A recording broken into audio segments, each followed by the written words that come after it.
Preaching is organised conversation. Hello, Malcolm here with your 2-minute teaching tip based on this book by David Bercot. Speaking in a congregational setting is not making a speech. That's for politicians and professional orators. Preaching is more like having a conversation. Having a conversation is usually a lot less stressful than making a speech. So let me illustrate. Imagine you're in the fellowship at the end of a church service and someone asks you how you became a Christian. You start telling them. It's easy.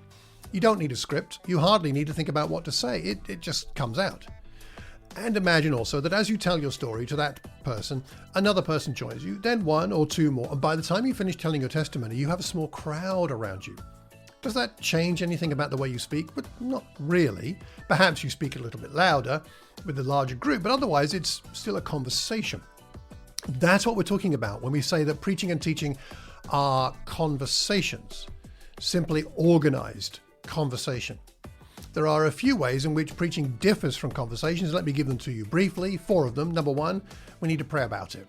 Just having a chat doesn't necessarily need a prayer, but if we're going to preach for God to people, we've got to pray and ask, what does God want me to say, not do I want to say? Secondly, preparation.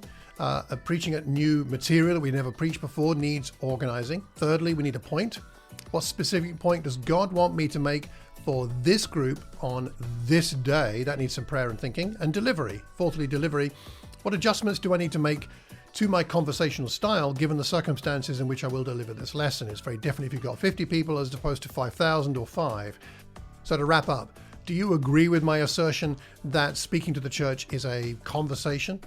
And in what way is it similar? And in what way is it different? And how can this idea help you in your speaking? Has today's tip been worth 2 minutes of your time? I hope so. Next time, we're going to be talking about the fact that we prepare 7 days a week. And in the meantime, remember to keep calm and carry on teaching. Take care and God bless.